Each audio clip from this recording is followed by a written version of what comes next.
ನಮಸ್ಕಾರ ಸ್ನೇಹಿತರೆ. ಪಚ್ಚೆ ಐಸಿರಿ ಕುಟುಂಬಕ್ಕೆ. ಪ್ರಕೃತಿ ಎಂಬುದು ಕೇವಲ ಮರಗಿಡಗಳ ಸಮೂಹವಲ್ಲ, ಅದೊಂದು ಅದ್ಭುತಗಳ ಕಣಜ.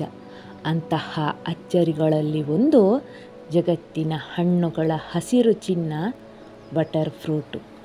ಬೆಣ್ಣೆಯಂತಹ ಮೃದುತ್ವವನ್ನು ಮಡಿಲಲ್ಲಿಟ್ಟುಕೊಂಡು ರೋಗಗಳ ವಿರುದ್ಧ ರಕ್ಷಾ ಕವಚದಂತೆ ನಿಲ್ಲುವ ಈ ಹಸಿರು ಮಾಯಾಲೋಕದ ಬಗ್ಗೆ ನಿಮಗೆಷ್ಟು ಗೊತ್ತು?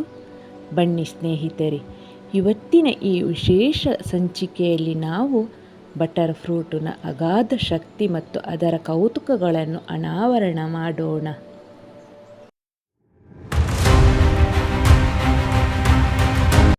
ವಿಶ್ವದಾದ್ಯಂತ ಆವಕಾಡೋ ಎಂದು ಹೆಸರುವಾಸಿಯಾದ ಈ ಹಣ್ಣು ಕೇವಲ ರುಚಿಯಷ್ಟೇ ಅಲ್ಲ, ದೀರ್ಘಾಯುಷ್ಯದ ರಹಸ್ಯವನ್ನೂ ಹೊತ್ತಿದೆ. ಮಧ್ಯ ಅಮೆರಿಕದ ಪರ್ವತ ಶ್ರೇಣಿಗಳಿಂದ ಪಯಣ ಬೆಳೆಸಿದ ಈ ಹಣ್ಣು ಇಂದು ನಮ್ಮ ಮಲೆನಾಡಿನ ಸೊಬಗಿನೊಂದಿಗೆ ಮೇಳೈಸಿದೆ. ಇದು ಕೇವಲ ಆಹಾರವಲ್ಲ, ಇದೊಂದು ಜೈವಿಕ ಅದ್ಭುತ, ಪೌಷ್ಟಿಕಾಂಶಗಳ ಸಾಕ್ಷಾತ್ಕಾರ. ಯಾಕೆ ಈ ಹಣ್ಣನ್ನು ಸೂಪರ್ ಫುಡ್ ಎನ್ನಲಾಗುತ್ತದೆ? ಕೇಳಿ ಸ್ನೇಹಿತರೆ, ಯಾಕಂದರೆ ಹೃದಯದ ಮಿಡಿತ ಇದು. ಇದರಲ್ಲಿರುವ ಆರೋಗ್ಯಕರ ಕೊಬ್ಬು ಅಪ್ಪಟ ಬಂಗಾರದಂತೆ. ಇದು ರಕ್ತನಾಳದ ಕಸವನ್ನು ಗುಡಿಸಿ ಹೃದಯಕ್ಕೆ ನವಚೈತನ್ಯ ನೀಡುತ್ತದೆ. ಅಷ್ಟು ಮಾತ್ರ ಅಲ್ಲ ಸ್ನೇಹಿತರೆ, ಜೀರ್ಣಕ್ರಿಯೆಯ ಜನನಿ. ಅತ್ಯಧಿಕ ನಾರಿನಾಂಶವನ್ನು ಹೊಂದಿರುವ ಇದು ನಿಮ್ಮ ಜೀರ್ಣಾಂಗ ವ್ಯೂಹವನ್ನು ಸ್ವಚ್ಛವಾಗಿಡಲು ಸಹಕಾರಿ. ಖನಿಜಗಳ ಖಜಾನೆ. ಪೊಟ್ಯಾಷಿಯಂನಿಂದ ಹಿಡಿದು ವಿಟಮಿನ್ ಇವರೆಗೆ ದೇಹಕ್ಕೆ ಬೇಕಾದ ಸಕಲ ಜೀವಸತ್ವಗಳ ಭಂಡಾರ ಇಲ್ಲಿದೆ. ಆರೋಗ್ಯ ಭಾಗ್ಯದ ವರಗಳು. ಬಟರ್ ಫ್ರೂಟ್ ಕೇವಲ ಹೊಟ್ಟೆಗಷ್ಟೇ ಅಲ್ಲ, ದೇಹದ ಬಾಹ್ಯ ಸೌಂದರ್ಯಕ್ಕೂ ಒಂದು ವರ. ಕಣ್ಣಿನ ಕಾಂತಿ. ಇದರಲ್ಲಿರುವ ಲ್ಯೂಟಿನ್ ಎಂಬ ಅಂಶವು ವಯಸ್ಸಾದಂತೆ ಬರುವ ದೃಷ್ಟಿದೋಷವನ್ನು ತಡೆದು ಕಣ್ಣುಗಳಿಗೆ ರಕ್ಷಣಾ ಕವಚವಾಗುತ್ತದೆ. ಚರ್ಮದ ಚೈತನ್ಯ. ಚರ್ಮದ ಸುಕ್ಕುಗಳನ್ನು ನಿವಾರಿಸಿ ನೈಸರ್ಗಿಕ ಹೊಳಪನ್ನು ನೀಡುವಲ್ಲಿ ಇದು ಮಾಂತ್ರಿಕ ಶಕ್ತಿ ಹೊಂದಿದೆ.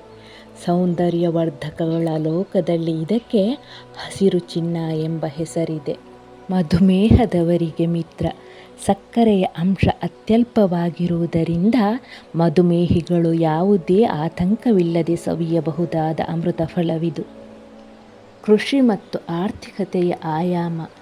ಕೇವಲ ಆರೋಗ್ಯವಷ್ಟೇ ಅಲ್ಲ, ಈ ಹಣ್ಣು ರೈತ ಬಾಂಧವರ ಪಾಲಿಗೆ ಐಶ್ವರ್ಯದ ದಾರಿಯೂ ಹೌದು. ಕಡಿಮೆ ನಿರ್ವಹಣೆಯಲ್ಲಿ ಅಧಿಕ ಇಳುವರಿ ನೀಡುವ ಈ ಬೆಳೆ ಇಂದು ಮಾರುಕಟ್ಟೆಯಲ್ಲಿ ಭರ್ಜರಿ ಬೇಡಿಕೆ ಹೊಂದಿದೆ. ಒಂದು ಗಿಡ ನೆಟ್ಟರೆ ಅದು ತಲೆಮಾರುಗಳವರೆಗೆ ಆದಾಯದ ಮೂಲವಾಗಬಹುದು. ಹಾಗಾಗಿ ಇಂದು ನಮ್ಮ ಪ್ರಗತಿಪರ ರೈತರು ಬೆಣ್ಣೆ ಹಣ್ಣನ್ನು ಲಾಭದ ಹಸಿರು ಗಣಿ ಎಂದು ಕರೆಯುತ್ತಿದ್ದಾರೆ. ನೋಡಿದ್ರಲ್ವ ಸ್ನೇಹಿತರೆ, ಪ್ರಕೃತಿ ನಮಗೆ ಕೊಟ್ಟಿರುವ ಇಂತಹ ಅದ್ಭುತ ಕೊಡುಗೆಗಳನ್ನು ಗೌರವಿಸುವುದು ಮತ್ತು ಅಳವಡಿಸಿಕೊಳ್ಳುವುದು ನಮ್ಮ ಕರ್ತವ್ಯ. ಈ ಹಸಿರು ಸಂಜೀವಿನಿಯನ್ನು ನಿಮ್ಮ ಆಹಾರ ಪದ್ಧತಿಯ ಭಾಗವಾಗಿಸಿಕೊಳ್ಳಿ. ಆರೋಗ್ಯವಂತ ಸಮಾಜದ ನಿರ್ಮಾಣಕ್ಕೆ ಕೈಜೋಡಿಸಿ. ನಿಮಗೆ ಈ ಮಾಹಿತಿ ಇಷ್ಟವಾಗಿದ್ದರೆ, ನಮ್ಮ ಈ ಶ್ರಮ ಸಾರ್ಥಕವೆನಿಸಿದರೆ ಈ ವಿಡಿಯೋವನ್ನು ನಿಮ್ಮ ಆತ್ಮೀಯರೊಂದಿಗೆ ಹಂಚಿಕೊಳ್ಳಿ. ಪ್ರಕೃತಿಯ ಸೊಬಗು ಮತ್ತು ಅರಿವಿನ ಪಯಣ ಹೀಗೆ ಮುಂದುವರಿಯಲಿ. ಮತ್ತೊಂದು ವಿಶೇಷ ಸಂಚಿಕೆಯೊಂದಿಗೆ ಮತ್ತೆ ಭೇಟಿಯಾಗೋಣ. ಅಲ್ಲಿಯವರೆಗೆ ನೋಡ್ತಾ ಇರಿ, ಪ್ರೀತಿಸ್ತಾ ಇರಿ. ನಿಮ್ಮ ನೆಚ್ಚಿನ ಪಚ್ಚೆ ಐಸಿರಿಯ ಈ ವಿಡಿಯೋ ನಿಮಗೆ ಹೇಗೆ ಅನ್ನಿಸಿತು ಎಂದು ಕಮೆಂಟ್ ಬಾಕ್ಸ್ನಲ್ಲಿ ನನಗೆ ತಿಳಿಸಿ. ಹಾಗೆಯೇ ಈ ವಿಡಿಯೋ ನೋಡಿದ ನಿಮಗೆಲ್ಲರಿಗೂ ಧನ್ಯವಾದಗಳು. ನಮಸ್ಕಾರ.